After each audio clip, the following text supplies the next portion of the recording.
wa'mur ahlaka bis-salati wastabir 'alayha, tegeka abantu bawe kusari bishirireho umuhati bategeke. La nas'aluka rizqa, ntago tugusaba amafunguro, nahnu narzuquka, twe tuguha amafunguro, wal 'aqibatu littaqwa, iherezo ryiza riri ku batinya Allah subhanahu wa ta'ala. Iyi ni aya iboneka muri surati Taha aya y'132. Ni nako bimeze Ibn Umar yajyaga asoma uyu murongo aho Allah subhanahu wa ta'ala avuga ati amman huwa qanitun ana al-layli sajidan wa qa'iman yahdharu al-akhirata wa yarju rahmata rabbih. Murongo komeza hal yastawi alladhina ya'lamuna wal ladhina la ya'lamun. Aho Allah subhanahu wa ta'ala abaza ati ese wa wundi urara ahagaze, wa wundi uhagarara imbere Allah subhanahu wa ta'ala igihe cy'ijoro, yubama ahagarara asaba Allah kumurinda umuriro, asaba Allah kuzamugezaho aljanna akamugirira impuhwe, ese uwo nguwo angana n'abantu gusa biryamira gusa bikarangirira aho ngaho? Allah arabaza ati abazi ibingibi n'abatazi ibingibi barangana se?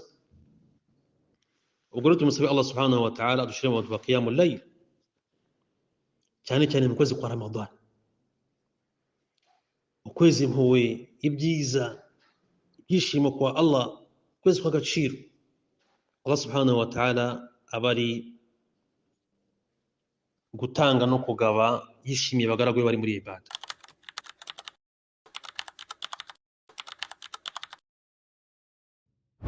Naam, wassalamu alaykum wa rahmatullahi wa barakatuhu. Alhamdulillahi rabbil alamin alladhi شرع لنا صيام شهر رمضان وقيامه، ونسأل الله عز وجل أن يجعلنا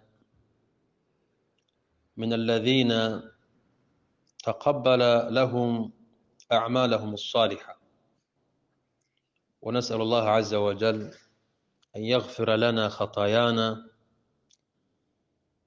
إنه ولي ذلك وهو الغفور الرحيم وهو الجواد الكريم. ثم نصلي على رسولنا محمد صلى الله عليه وسلم الذي أرسله الله رحمة للعالمين. نصلي عليه وعلى آله وصحابته ومن اتبعه إلى يوم الدين وبعد. ishimwe, ikuzo, ibisingizo byiza ni ibya Allah subhanahu wa ta'ala. Amahoro, imbabazi bya Allah subhanahu wa ta'ala bibe binasakare ku ntumwa Muhammadin sallallahu alayhi wa sallam, we n'abiwe n'abo mu muryango we n'abamukurikiye kuzageza mu buzima bwabo bwa nyuma. Dusabe Allah subhanahu wa ta'ala kugumya kuduhundagazaho impuhwe ze no kutubabarira no kudushira mu Islamu beza basobanukiwe ubuzima bw'iyi si, bagafata gahunda yo gushimisha umuremyi wabo bakora ibada zitandukanye, kugira ngo ejo umunsi wo kugororerwa bazabe bishimye, umuremyi wabo abishimiye, nawe bamwishimiye, batari muri ba bandi bazaba bafite ipfunwe cyangwa se bafite ikimwaro cyangwa se bicuza impamvu baremwe bagatuzwa ku isi. Abavandimwe abayisilamu batandukanye, muri uku kwezi kwa Rajab, urebye bamwe mu bamenyi bavuze yuko ukwezi kwa Rajab ubundi kuba ari nk'ukwezi ugiye kugereranya ko guhingamo ibihingwa, noneho ukwezi kwa Sha'ban kukaba ari nk'ukwezi ko gusarura bya bihingwa, noneho ukwezi kwa Ramadan kukaba ari nk'ukwezi ko kuryoherwa na bya bihingwa. Kuvuga ngo umuntu ukora ibada, ivugo nkoresheje yahise yumva, ni ukuvuga ngo ni mu buryo bwo kwitegura ukwezi guhambaye kwa Ramadan, aho umuyisilamu akwinjiramo atekanye, adafite ikibazo na kimwe kugendanye no gukora ibada, afite imbaraga zishoboka, yariteguye imyiteguro ye ishoboka. Bavandimwe b'Abayisilamu, twese turitegura. Hari uburyo umuntu yitegura abashyitsi, hari uburyo umuntu yitegura umugore we kubyara, hari uburyo umuntu yitegura kuzatangira akazi iyo yakabonye.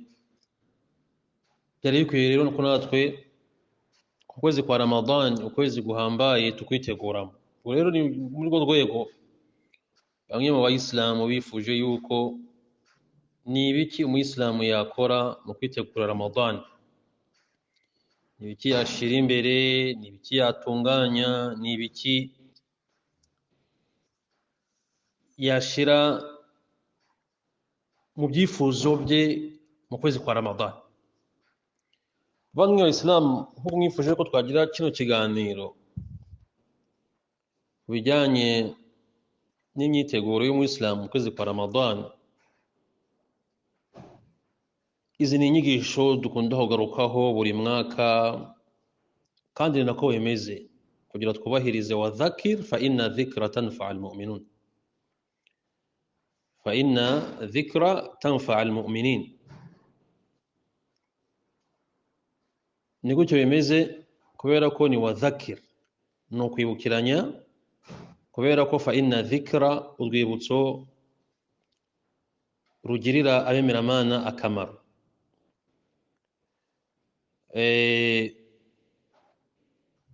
Ubwo rero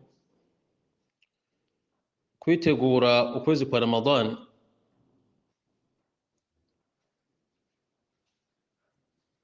birakwiye kuri buri muyisilamu,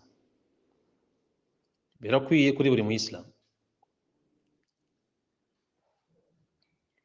Allah subhanahu wa ta'ala yagaragaje yuko mu mezi dufite ukuntu ukwezi guhambaye.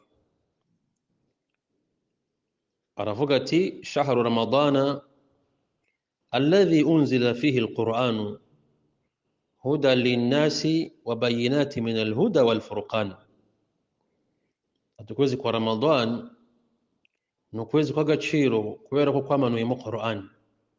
Qur'an umuyoboro ku bantu no kugaragariza abantu ibijyanye n'uburyo bayoboka no gutandukanya ikinyoma n'ukuri. Iyo ni Qur'an.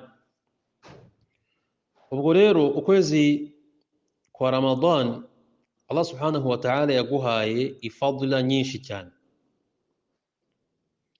Allah subhanahu wa ta'ala yaguhaye ifadla nyinshi cyane,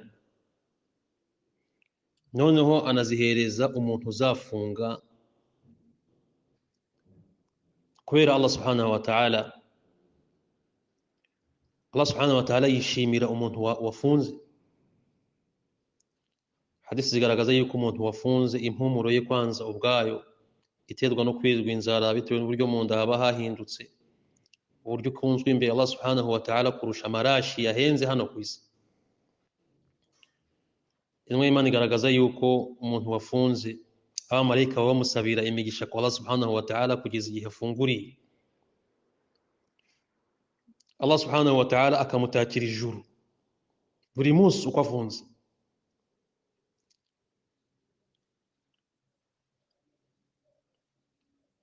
Kugeza igihe umuntu azinjirira muri rya juru Allah subhanahu wa ta'ala yamuteganyirije. Ugufungwa kw'amashitani, ugufungwa kw'amashitani, ugufungurirwa imiryango y'ijuru no gufungwa kw'imiryango y'umuriro. Ijoro rya Lailatul Qadr, Allah subhanahu wa ta'ala kubabarira abantu bafunze, bababarira gusa, no kubakura mu muriro waba warakoze ibyaha byamugwisha mu muriro, Allah kumubabarira no kumukura muri abo bantu. Ubwo rero kwa kweli abantu benshi bafite ibintu bibashimisha kuri iyi si. Abantu benshi bafite ibintu bibashimisha kuri iyi si bitandukanye. Hari abantu baryoherwa n'ibiryo byo ku isi bakabitakazaho amafaranga, baba bicaye mu resitora runaka bakumva baratuje. Hari abantu bari muri za shahawati, ibintu by'ibishuko, kundi kipe runaka yakina akaba yatakaza amafaranga, akaba yarara amajoro. Subhanallah, Allah tubabarire. Uno umuntu ntarigera afata umunsi ngo akanire tahajjud, avuga ati ngomba kuyisara imeze neza, akagenda agakanira match. Hari match ziba saa 8 z'ijoro, saa 9 z'ijoro, akayikanira, akagura abonema, agasaba n'Imana umuriro ntugende, akaba yanateguye ahubwo na generator umuriro ugiye ku buryo iyo match atagomba kuyibura. Subhanallah. Urumva uburyo abantu bafite imyiteguro ku bintu biri aho ngaho, rimwe na rimwe bikarangira ari no kurira. Ariko ni bande bagira imyiteguro yo gukora ibada no kuryoherwa n'izi ibada? Niyo mpamvu rero abantu baba bakeneye inama nk'izi ngizi, bakeneye urwibutso nk'uru nguru. Ni ukuri kwabo nabo basi, kuko buri wese hano ku isi afite ibyo arimo. Abantu bakunda akhira cyane bakaba bari tayari kwitakazaho ibyabo byose, abakunda duniya bababona nk'abasazi. N'abantu bakunda duniya cyane bakaba bari tayari kwitakazaho ibyabo byose, abakunda akhira bababona nk'abasazi. Hakada ubwo hari ibintu tuziranye biba mu kwezi kwa Ramadan, ntabwo ari bishya, no kwibukiranya.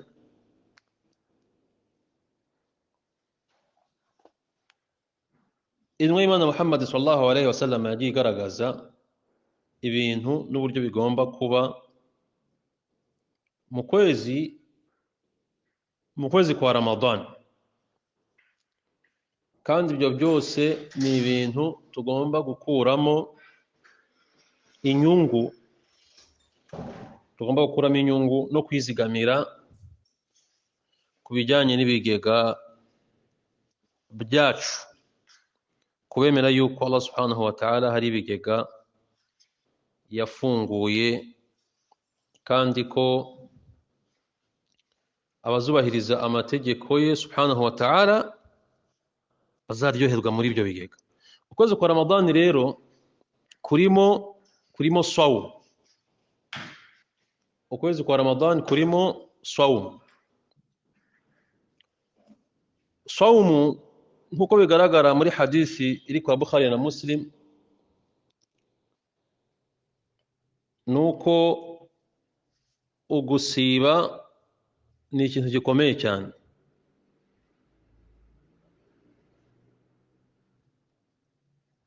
Ugusiba ni ikintu gikomeye cyane. Birakwiye yuko umuyisilamu amenya agaciro n'ubuhambare bw'isawm. Muri hadisi zigaragaza ubuhambare bw'isawm, Umwimana Muhammad sallallahu alaihi wasallam yaravuze ati kullu amali ibni adamu lahu, ati buri gikorwa cya mwene Adamu akora azi ibihembo byacyo, kubera ko alhasanatu bi'ashari amthaliha ila 700 ضعف. Kubera ko birazwi yuko iyo umuntu akoze igikorwa Allah subhanahu wa ta'ala akimuhembera inshuro 10 kugera ku inshuro 700 kuzamuka. Ariko Allah subhanahu wa ta'ala yaravuze ngo illa as-sawm, usibye gusiba igisibo, fa innahu li wa ana ajzi bihi, usibye igisibo gusiba kubera ko ni cyanjye ninjuza ibihembo byacyo, nanjye uzagihembera ku wagikoze. Kubera ko umuntu taraka shahawatahu wa ta'amahu wa sharabahu min ajli, umuntu areka ibinezeza umubiri we nk'umugore, akareka ibiryo bye, akareka icyo kunywa cye, kubera Allah subhanahu wa ta'ala. Ntabwo ari ikintu cyoroshye. Ahangaha abantu basiba barabizi yuko hari igihe bahura n'umutihani wo kuba umuntu yakwifuza umugore mu kwezi kwa Ramadani ku manywa y'ihangu, ariko kubera ko umuntu azi ubuhambare bwa Allah subhanahu wa ta'ala akaba yabireka akabyirinda ntanabitekerezeho kubera guha Allah subhanahu wa ta'ala ubuhambare. Ni na guca ibiryo umuntu ashobora kubyukana inzara, na guca icyo kunywa umuntu ashobora kubyuka afite inyota, akirirwa afite inyota, akareka kwangiza isawmu ye kubera Allah subhanahu wa ta'ala. Allah aravuga ati rero muri hadithi al-Qudsi yuko ngo umuntu ufunga afite ukwishima inshuro ebyiri, ukwishima agiye gufuturu no kuzishima ahuye na Allah subhanahu wa ta'ala. Kandi twabonye yuko impumuro y'umuntu wasibye iba ikunzwe cyangwa se ari nziza imbere ya Allah subhanahu wa ta'ala kurusha amarashi yahumura cyane. Bado Muslimu rero gufunga ni ikintu gikomeye cyane, kuko intumwa y'Imana yabigaragaje mu yindi hadithi yakiriwe na Bukhari na Muslim. Intumwa y'Imana iravuga iti man sama Ramadana imanan wa ihtisaba ghufira lahu ma taqaddama min dhanbihi. Umuntu uzasiba igisibo cy'ukwezi kwa Ramadan afite ukwemera, ategereje ibihembo kwa Allah subhanahu wa ta'ala, atari ukwiyerekana, atari gushakisha undi ashimisha, ati Allah subhanahu wa ta'ala azamubabarira ibyaha bye. Ninde muri twebwe udafite ibyaha bavandimwe b'Abayisilamu?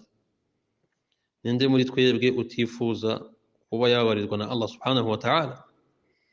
Rero iki kintu cyatuma ubabarizwa ibyaha byawe ntabwo ari ikintu cyoroshye bavandimwe b'Abayisilamu. Ugomba kugitegura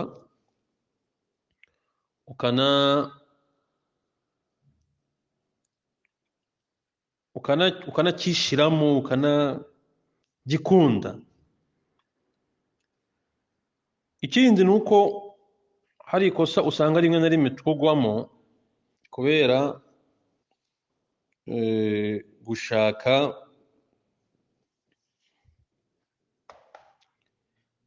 gushaka kubona yuko ibintu ari ibisanzwe kandi wenda ibintu bifite ubuhambare. Nuko igisibo ni ibada. Igisibo ni ibada. Iyo abantu tuza gufata igisibo nka ibada, twere kubona ko ari ibintu bisanzwe, turamenyereye, turi abantu bakuru, ko umuntu yakwirirwa inzara umunsi umwe ntacyo bitwaye, tukabitegura nka ibada, tuba tubihereza n'ubuhambare bwabyo.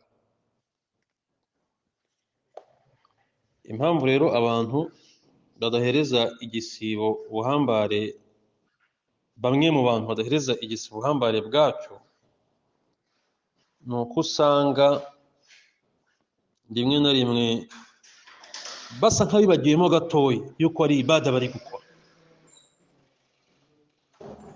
Tuba tugomba kwibombarika, tuba tugomba kwitwararika, nk'uko umuntu atazana imikino mu iswara, kuko umuntu atazana umukino ari gukora hijja kuri al-Kaaba.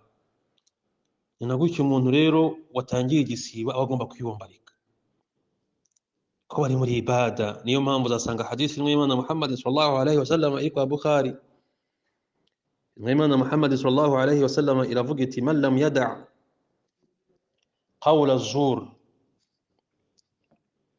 wal 'amalu bihi falaysa lillahi hajatun fi an yada'a ta'amahu wa sharabahu. Umuntu utareka amagambo yo kubeshya, amagambo yadasobanutse y'ubupuzi, y'ibinyoma, no gukora ibikorwa byo kubeshya n'ibikorwa by'ikinyoma, ko ntabwo Allah subhanahu wa ta'ala aba yitaye kukureka kurya kwe no kunywa kwe. Bimana umuntu aba agomba guhinduka uko byagenda kose igihe yinjiye mu isawumu, igihe afite isawumu, yewe n'isawumu z'isuna. Igihe umuntu yafunze si ngombwa ngo agende ari gutangaza ari kubwira abantu ngo yafunze, ariko ala kulli hali nibura bimugaragare mu myitwarire y'uwo munsi yuko hari ibada arimo nubwo atabikubwira. Kubona ko umuntu atuje umunsi we yawufashe hari ibyo yiyimye kugira ngo ashimishe Allah subhanahu wa ta'ala, ukamubona yuko ari muri ibada. Niyo mpamvu Imana Muhammad sallallahu alaihi wasallam yavuze yuko asawmu junna, ngo gufunga n'urukingo, gufunga n'ingabo y'umuyisilamu. Yani hari ibyo imutangira, hari ibyo atemera ko bimugeraho. فإذا كان يوم صوم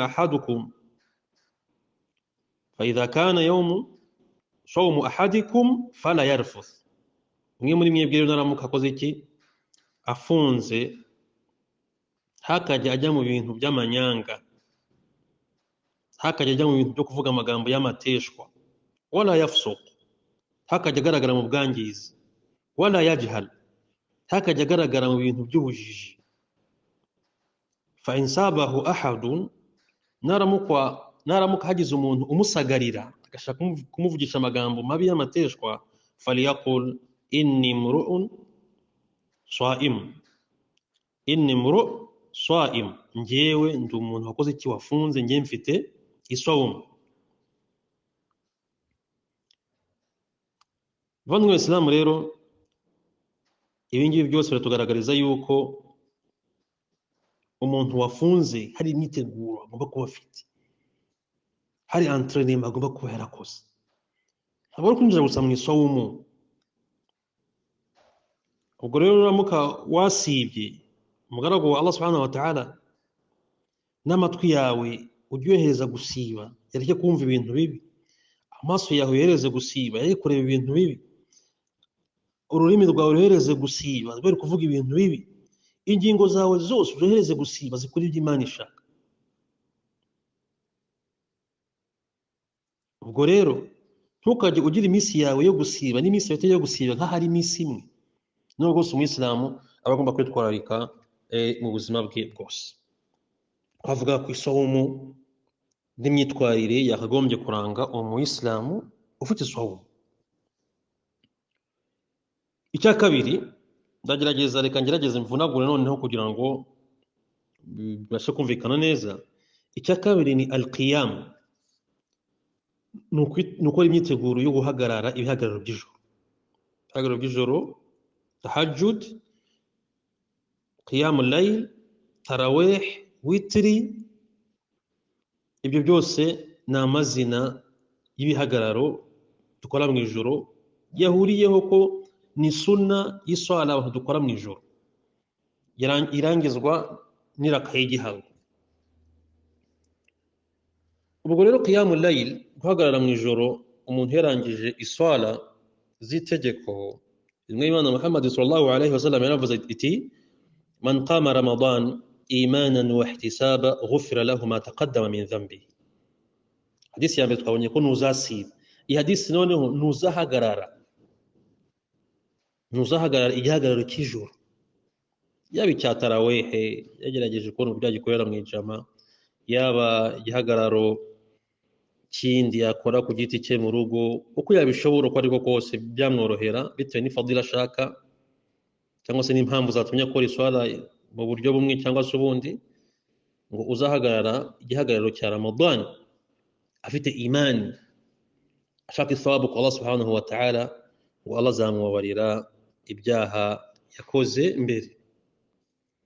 Allah subhanahu wa ta'ala igihe yashimaga muri surat al-Furqan, igihe yashimaga abagaragu be bitwara neza mu buryo yavuze, avuga wa ibadu rrahmani alladhina yamshuna ala al-ardi hawna wa idha khatabahum al-jahiluna qalu salama, yaravuze ngo walladhina yabituna li rabbihim sujadan wa qiyama. Yaravuze ngo mu bagaragu Allah subhanahu wa ta'ala beza ni babandi barara bahangayikishijwe cyangwa se bari kureba uburyo mwijoro bahagarara bakubamira Allah subhanahu wa ta'ala, bagahagarara imbere ye bamusaba ibyiza bye.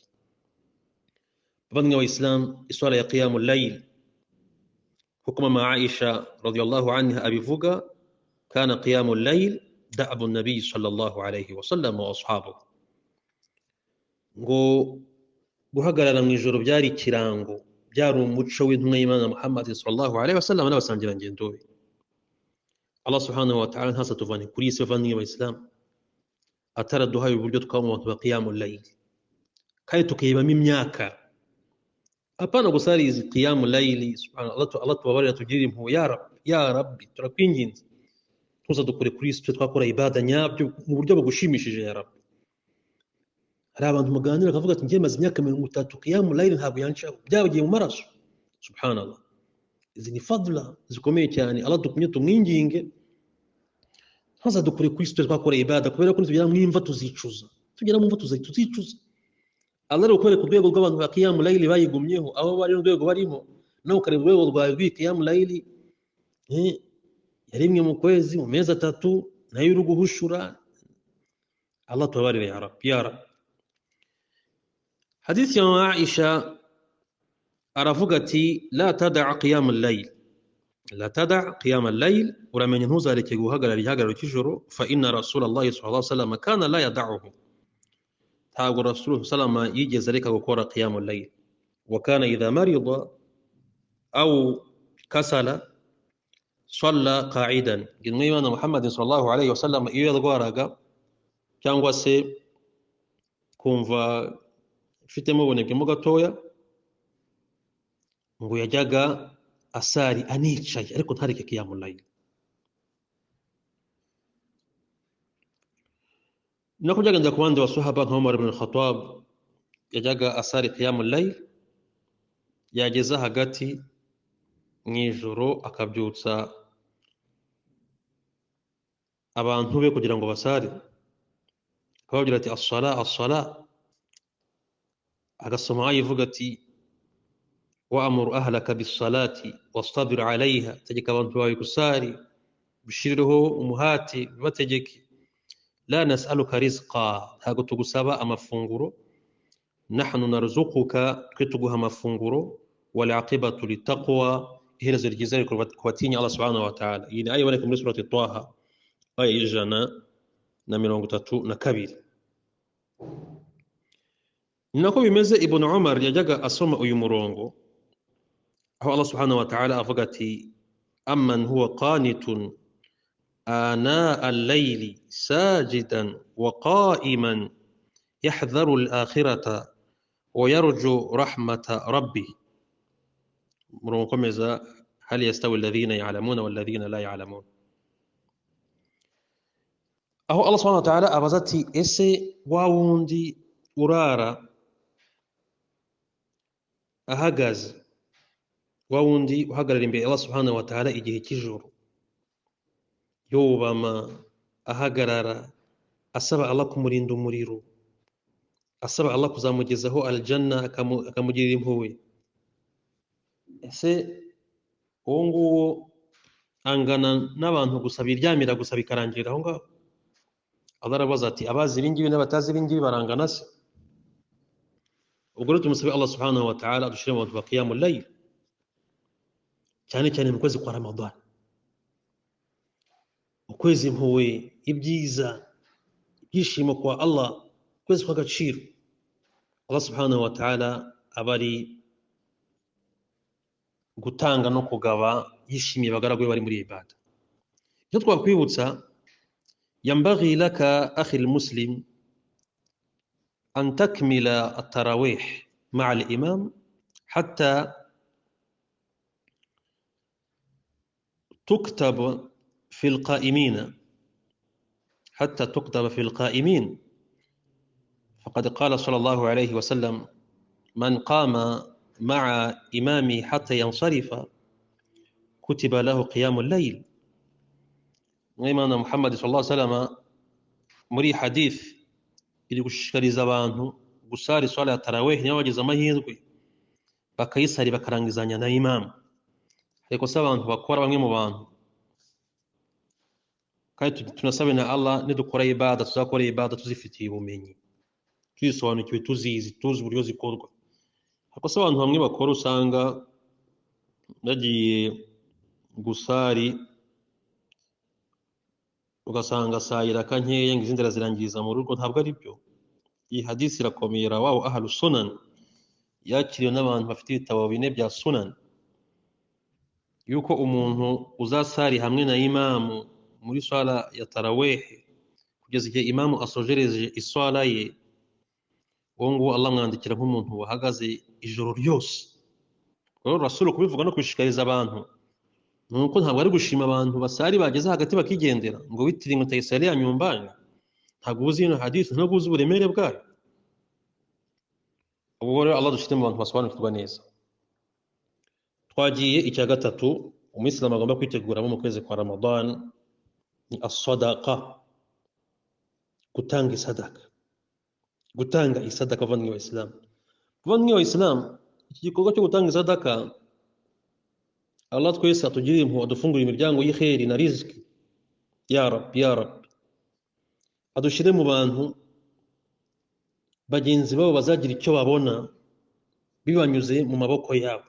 Niba hari ikintu cyiza umuyisilamu wese yagasaba Allah subhanahu wa ta'ala, ni ukugira ubushobozi bwo gufasha bagenzi be kandi akabikora lillahi ibadatan, atabikoze kugira ngo bamushime bamuvuge, ibadatan, kubera ko ni fadla zikomeye cyane kuba Allah subhanahu wa ta'ala yakuvanye mu bantu basaba agushyira mu bantu batanga. Tunasabira abantu bose batanga, ya Allah, ko wazabagirira impuhwe zawe, abikora kubera weho bakora ikintu gikomeye cyane. Hano hari abantu babaye kuri izo bavandimwe b'Islam, hari abantu babaye, hari abasaba bakabivuga kubera ko byabarenze, hari n'abicecekeye, ari nabo tugomba gushakisha cyane. Ushobora kubona n'umuntu ariko ari smart, yambaye agapira kameshi, yambaye ipantaro iteye ipasi, ariko subhanallah hali ya Mwenyezi Mungu ari wari kuririra gusa. Ubwo rero ni byiza ko abantu tugira umutima wo gutanga. Umwe Imana Muhammad sallallahu alayhi wa sallam muri hadithi yakiriwe na Tirmidhi ivuye kwa Anas, umwe Imana Muhammad sallallahu alayhi wa sallam yaravuze ngo afdalu sadaqati sadaqatu fi Ramadan, ngo ituro ryiza ritanzwe ni ituro ritanzwe muri Ramadan. Kandi turabizi kana Rasulullah sallallahu alayhi wa sallam ajwad an-nas, umwe Imana Muhammad sallallahu alayhi wa sallam yari umuntu wakundaga kwitanga no guhereza abantu. Wa kana ajwad ma yakunu fi Ramadan, ngo uko kwitanga no guha abantu ibyo bakeneye byabaga byinshi mu kwezi kwa Ramadan. Kana ajwadu bil khair min ar-rih al-mursala. Umwe Imana Muhammad sallallahu alayhi wa sallam ikhairi zamuturukagaho mu kwezi kwa Ramadan zabaga zirenze umuyaga uri kugenda ukwiye ahantu hose. Ubu rero bavandimwe b'Islam, umuntu ufite icyo afite, yaba ari abagore yaba ari abagabo, tugerageze n'abagore bafasha abagabo babo mu gutegura ibyo bagomba gutanga. Hari igihe uhura n'umutihani umwe mu bashakanye afite uyu muco wo gutanga, uwundi ari umutihani. Wallahi Allah azagirire impuhwe. Hari abasaza tuzi bamaze gutangurira imbere ya Allah subhanahu wa ta'ala, akajya gutanga agahamagara abakene ngo tujye hari inyuma y'urugo, akihisha agafufura muri mugondo. Wallahi akura muri mugondo kugira ngo batamubona, akavuga ati mugende vuba vuba, batangira gusaba idua ati oya muzayisabira mu rugo, kubera gutinya ko uwo bashakanye amubonye byaba ibibazo bikomeye cyane. Hari abagore batazi izi fadla, ya Rab, aho umugabo ashobora gutanga icyo atanze ugasanga umugore ari kumukoresha interrogatoire, igihe wahereye uri gutanga nturaruha. Inna lillahi wa inna ilaihi raji'un. Buri munsi abantu yana amafaranga bazayamara, kandi wallahi sir ibanga riri mu bantu batunze bashaka n'ubundi butunzi ni ugutanga kubera Allah subhanahu wa ta'ala, ugakora sababu. Allah azarinda imitungo yawe, azayifaza. Bangahe n'umunsi bakinnye babaye abamiliyaderi bakaba barakenye byarangiye, nta n'ubwenge bafite bwo gushaka igiceri cy'atanu. Kuba rero umugabo wawe akigora gutya bigakunda, shimira Allah subhanahu wa ta'ala. Bavandimwe b'Islamu, rero igikorwa cyo gutanga mu kwezi kwa Ramadani cyane cyane turabizi ko ni ibintu by'ingenzi cyane. Abasahaba bajyaga bitanga cyane, bagatanga. Murabizi Abubakar atanga umutungo wose, akavuga yuko iwe ahasize Allah n'intumwa ye. Ubwo rero mu gutanga mu kwezi kwa Ramadani harimo no kugaburira abantu, gutegura ibiryo. Uvuga ati nibura nzatange imifuko 15 y'umuceri, ukayigura ukayishyira hariya, abakene babijyana ku musigiti babazanye iwawe. Dusaba Allah subhanahu wa ta'ala aturinderiya, ariko ni byiza yuko umuntu agira abakene amenyana nabo, kuko byari umuco w'Imana Muhammad sallallahu alaihi wasallam kwicarana n'abakene no gusangira nabo no kuganira nabo.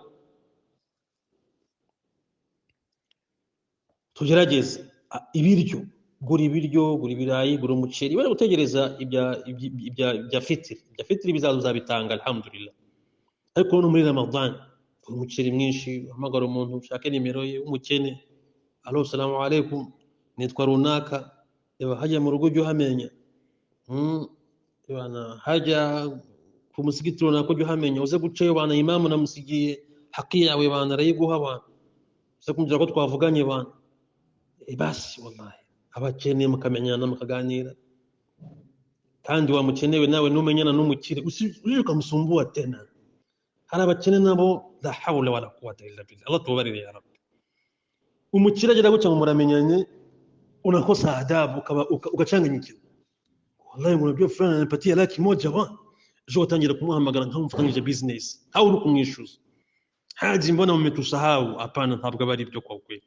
Umukire mwiza Allah subhanahu wa ta'ala akunda, la yasaluna an-nas ilhafa, ni abakire biyubaha, babakene biyubaha, abakene biyubaha. Gore cyo mvuga musabira dua, ariko noneho weri gushaka kuko twebwe abantu yego dushishikarizwa gutanga, turanabikora, ariko noneho ntabwo muri kamere yacu dufite isifa yo gutanga nka Allah subhanahu wa ta'ala. Twebwe abantu bari kudusaba cyane turababara, ariko Allah niwe wenyine ibiremwa byose ko byamusaba ko ariko kose arabikunda, kubera ko ari tayari kubihereza. Ariko twebwe pamoja nuko dufite ibyo twatanga rimwe na rimwe nk'abantu, ntabwo dufite ibyo twatanga buri munsi. Niyo mpamvu rero umuntu ugira umuco wo gusaba abantu usanga rimwe na rimwe batangiye no kumwanga no kumuvuga, ahubwo no gusanga n'umukire yicujije n'impamvu yaguhaye, kubera ko uri kumugondoza, uri kumuzanira ibibazo. Allah subhanahu wa ta'ala utagondozwa. N'abantu bajye birinda kuvuga ngo abantu bari kugondoza Allah. La Allah si wamugondoza gute? Ibi ni ikibazo cy'imvugo abantu baba badasobanukiwe. Allah subhanahu wa ta'ala avuga ati rero, wa yut'imuna at'ama ala hubbihi miskinan wa yatiman wa asira, innama nut'imukum liwajhi llahi la nuridu minkum jazaa'an wala shukura inna nakhafu min rabbina yawman 'abusan qamtarira fawaqahum Allahu sharra dhalika al-yawm wa laqahum nadratan wa surura وجزاهم بما صبروا جنة وحريرا. الله أكبر. سورة الإنسان kuva kuri aya ya 8 kugeza kuri aya 12. Allah subhanahu wa ta'ala yashimye abantu batanga ibiryo, kuba bikeneye. Harimo abakene n'abatindi, harimo imfubyi n'abatishoboye, harimo abapfakazi, harimo abantu bari mu mabohero. Bandinga Islam, ibi bintu ni ibintu bikenewe cyane. Umuntu areba abakene bamukikije, cyane bamukikije urugo rwe, naye abana b'imfubyi abazi hali zabo. Ababyeyi muri iyi minsi bari gupfa ari benshi, baza abana babo basigaye uteye mu hurira ahantu runaka, amatelefoni yaraje, mobile money, Airtel money, Tigo Cash n'ibindi.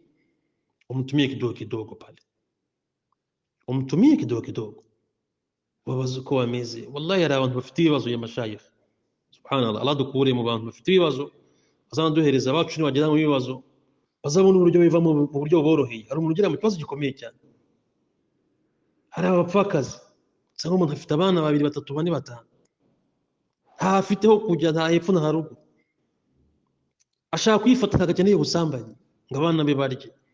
Ntabwo shayitani yari yamwambara imwereke yuko kubaho ari ugusambana.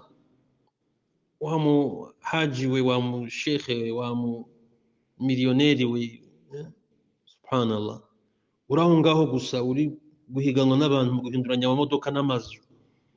Aba bantu muturanye, Allah subhanahu wa ta'ala azabakubaza. Aba bantu mwabanaga, asira zari imbohe zafatirwaga ku rugamba, zikaba zibayeho nabi. Ahangaha bamwe mu bamenyi bagaruka noneho ku bantu noneho bashobora kuba bari mu bihome. Shekhe, Allah nagufasha ukagira uburyo ukabuza umuntu ufunzwe cyangwa se ubutazi, genda gera hariya cyangwa se ugira uhatuma uwahagera. Abantu barimo hari abantu bababaye, bavandimwe b'Islam, abantu bababaye kujya kubona icyo kurya cyo guhindura. Abantu bakunda kuba hariya bakunda kurya ibiryo bimwe, kujya kubona umuntu wagenda akamuhindurira ni ibintu bikomeye cyane. Allah dufashe byo twibuka abantu bari hariya, waba ufitemo wawe, waba utamufitemo, gerageza batekerezeho. Allah yashimye bano bantu rero ibyo bakora, kubera ko bikorana bil ikhlas, babikora bibavuye ku mutima, babikora kubera Allah. Ntabwo dushaka badushima, ntabwo dushaka baduha ibihembo hano ku isi, ko twe turi gutinya umunsi w'ikiyama, umunsi uhambaye cyane. Ngo Allah subhanahu wa ta'ala abantu batanga ibiryo kubera ikhlas azabakiza ibizazane bya buriya munsi, abahereze kwishima, abahe gucya, abahembere uburyo bihanganye gukora izi ibada nk'izi ngizi, abahereza aljanna, abambika imyambaro myiza. Bamwe b'Islamu rero, nkuko byagaragaye, gutanga icyo kurya biri mu bintu bikomeye cyane muri ibada zikomeye cyane. Ibiryo ukabyigurira, gapakira ukajyana. N'Imana Muhammad sallallahu alayhi wa sallam yaravuze ati, ayyuma mu'min at'ama mu'minan على جوع أطعمه الله من ثمار الجنة ومن سقى مؤمنا من ظمأ سقاه الله من رحيق المختوم. الله أكبر. أتي umuyisilamu ugaburira umwemeramana ugaburira mugenzi we afite inzara, ngo Allah azamuhereza mu matunda ya aljanna. Ya Rabbi, nas'aluka aljanna wa na'udhu bika minan nar. N'umuyisilamu uzahereza icyo kunywa umuyisilamu mugenzi we ufite inyota, Allah azamuhereza imitobe ya rahik al-makhtum. Bavandimwe b'Islamu, muri iki gikorwa cyaranze abasahaba cyo kwitanga cyane. Dutange, duhereza abantu ku musigiti, nibatanga n'abafite ubushobozi nawe tanga.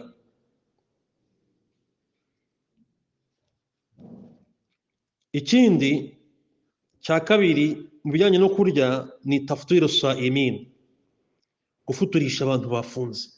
Bavandimwe b'Islamu, ya Rabbi, ya subhanallah, ntaragara hariya akavuga imani agakora ibikiri, ugasanga Ramadani irangiye iwawe nta muntu hakandagiye.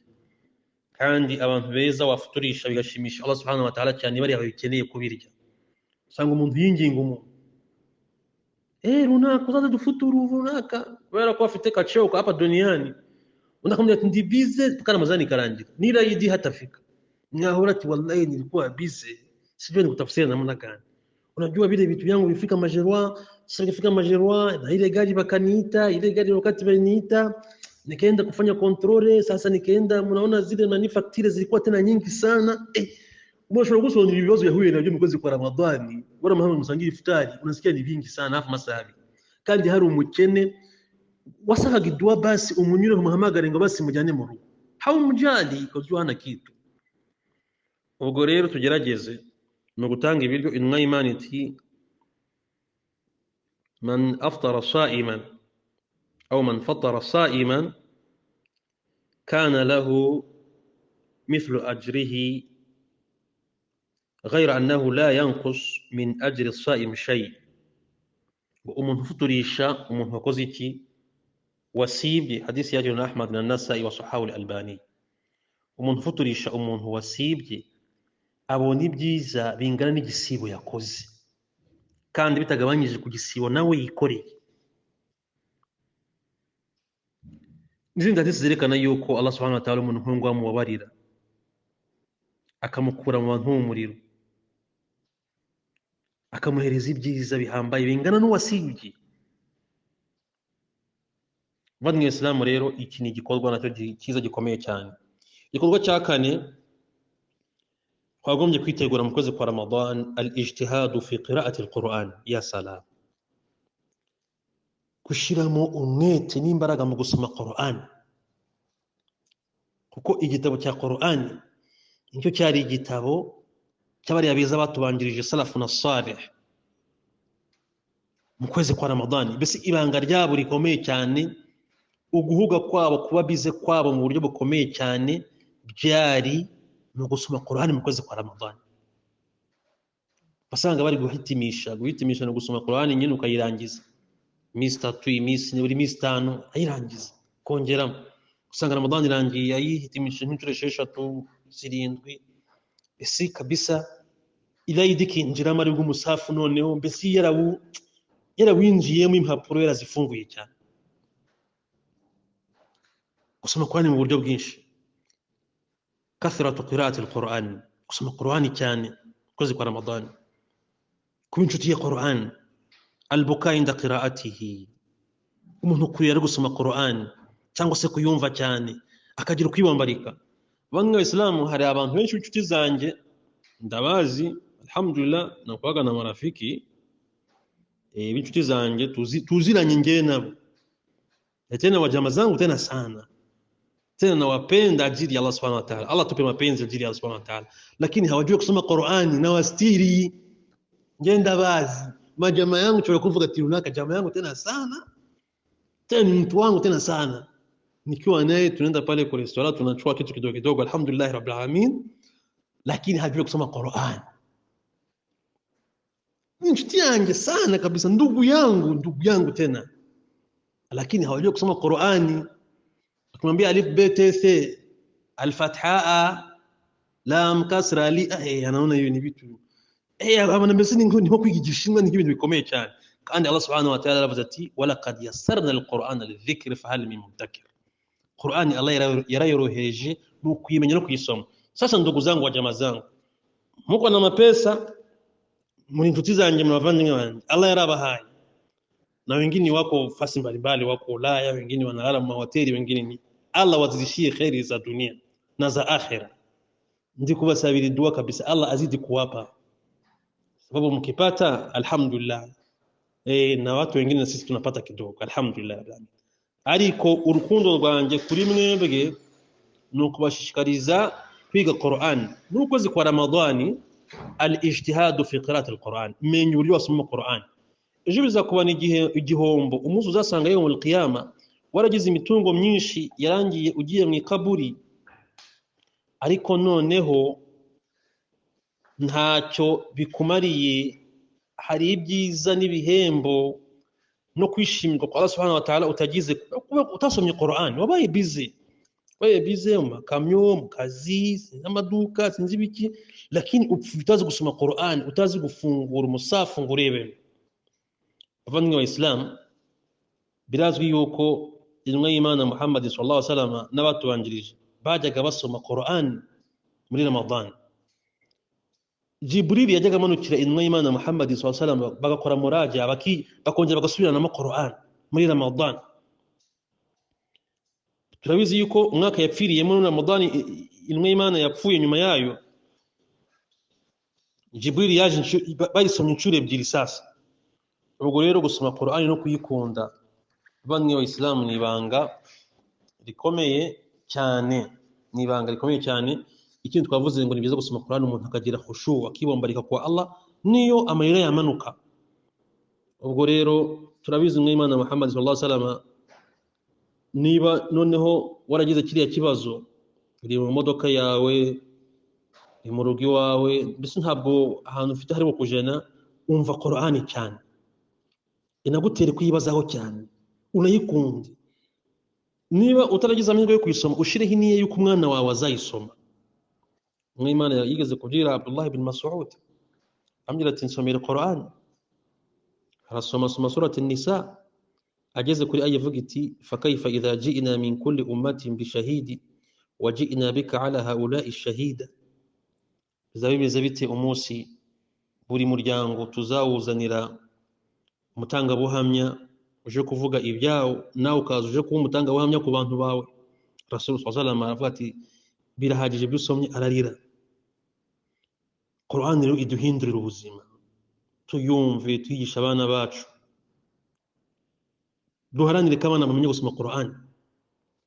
No munsi ababyeyi bose baharanira ko abana ibyongereza byinshi cyane byinshi how are you nyinshi cyane.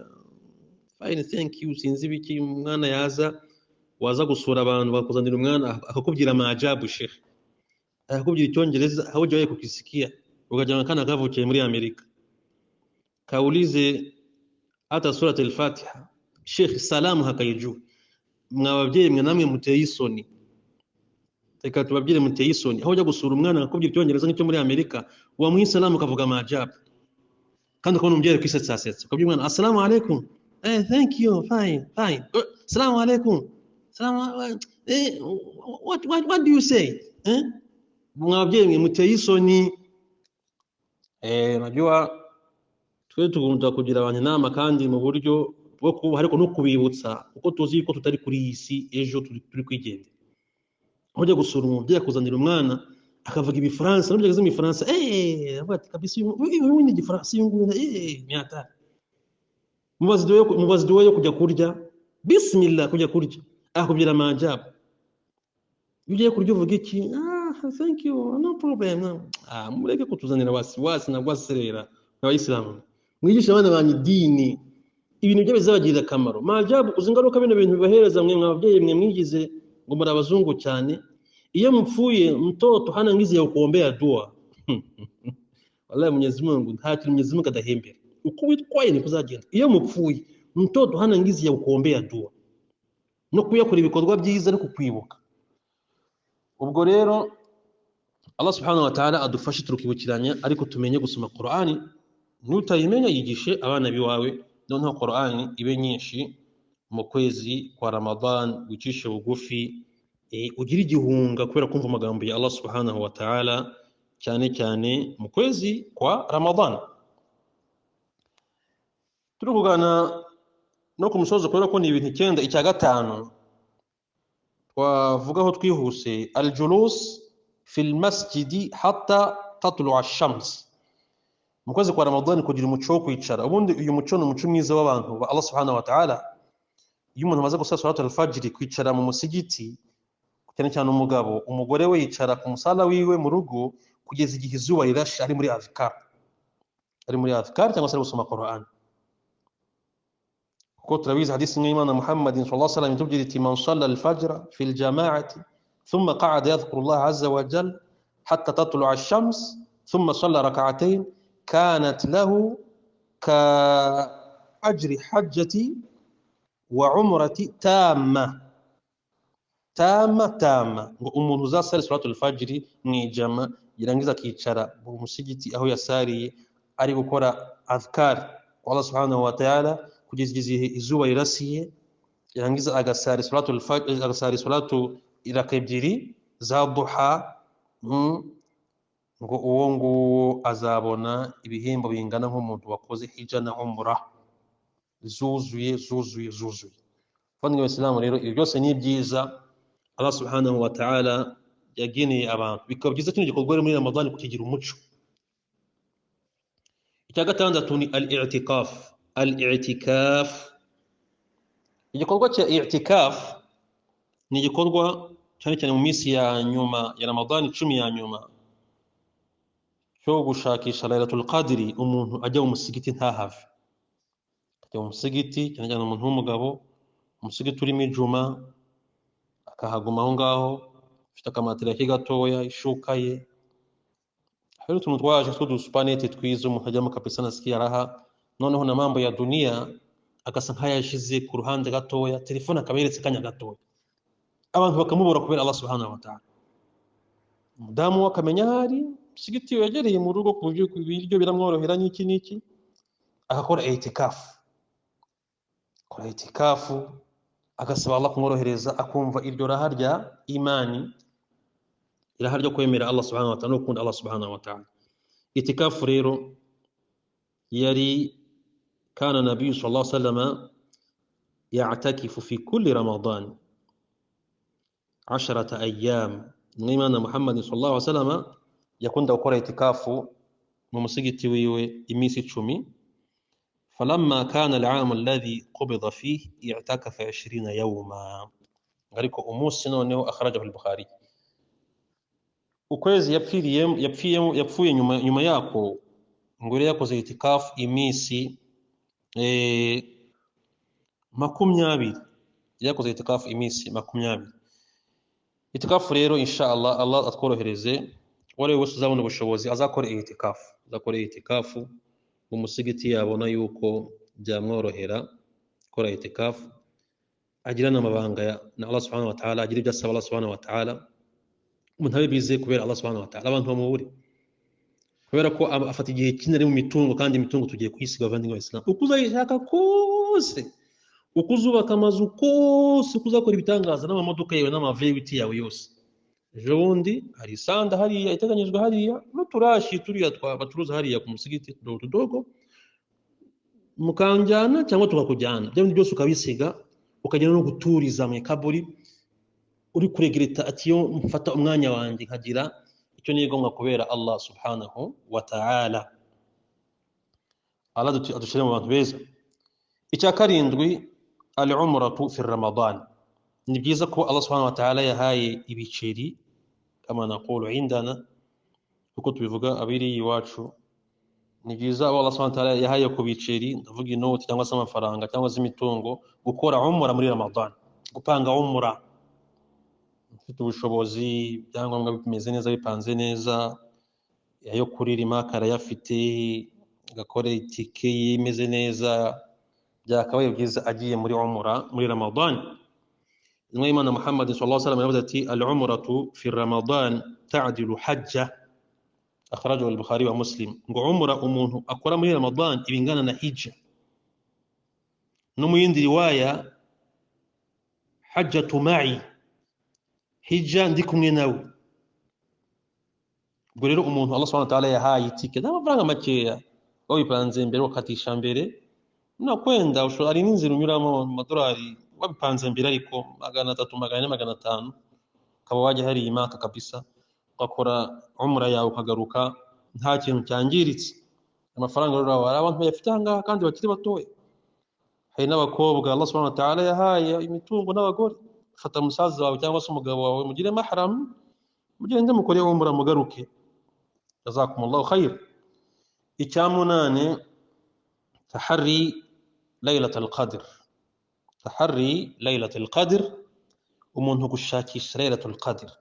Ibyo ngibyo biba mu guhagarara za qiyamu zose cyangwa se gukora itikafu, gushakisha qiyamul layl. Qiyamul layl tunayizi suratul qadr, inna anzalnahu fi laylatul qadr wama adraka ma laylatul qadr laylatul qadr khayrun min alf shahr. Iri nijoro ibyiza wariboneramo wagize amahirwe yo guhura naryo bingana cyangwa se binarenze ibyo wabonera mu myaka 85. Hafi Allah yagaragaje ko ni alf shahr, amezi igihumbi. Nimwe Imana Muhammad sallallahu alaihi wasallam akavuga ati man qama laylatul qadr imanan wa ihtisaban ghufira lahu ma taqaddama min dhanbihi. Umuntu uzahagarara laylatul qadr, laylatul qadr afite iman, ni ukuvuga ngo agakora iswala laylatul qadr afite iman, ategereje ibihembo kwa Allah, Allah azamubarira ibyaha bye. Ubwo rero tugerageze laylatul qadr nayo yere kuducika abavandimwe bayislam. Icyacyenda nicyo cya nyuma, al-iktharu min adh-dhikri wad-du'a wal-istighfar. Ukwezi kwa Ramadan ni ukwezi kwiza ko ukoramo adhkari nyinshi, gusaba amadu'a cyane, gukora istighfaru cyane, gusaba Allah subhanahu wa ta'ala ngo akubabarire ibyaha,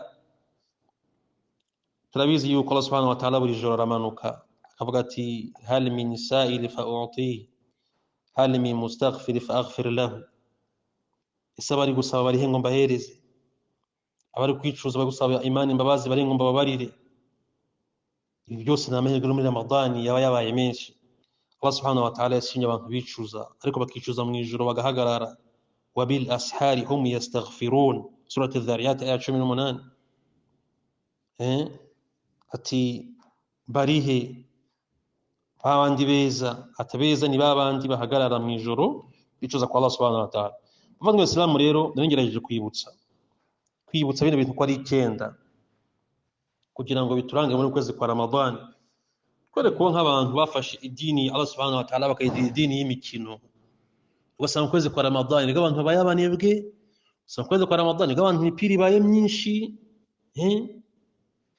Murabizi n'abanzi w'Islam bo baba bafite n'ingengabihe. Hari n'igene mu minsi y'ukwezi kwa Ramadani usanga ari byo bintu by'ibishuko byabaye byinshi, ugasanga umuntu Ramadani irangiye atazi ibyarimo. Tugerageze rero inshallah, ningerageje ko bari basabye impanuro z'uko kwezi kwa Ramadani, ibyo twakora n'icyo twakwifashisha, tugerageze inshallah ta'ala kubahiriza bino bintu. Inshallah Ramadani zaturyohera. Tusabe Allah ko yaduhereza ibihembo by'ibisibo twagiye dukora, atubabarira twakosheje nk'abantu, azaduhereze kwinjira muri aljanna mu buryo butworoheye tutagowe n'icyari cyo cyose. Wallahu a'lam wa sallallahu ala sayyidina Muhammadin sallallahu alayhi wa sallam. Wassalamu alaykum wa rahmatullahi wa barakatuhu.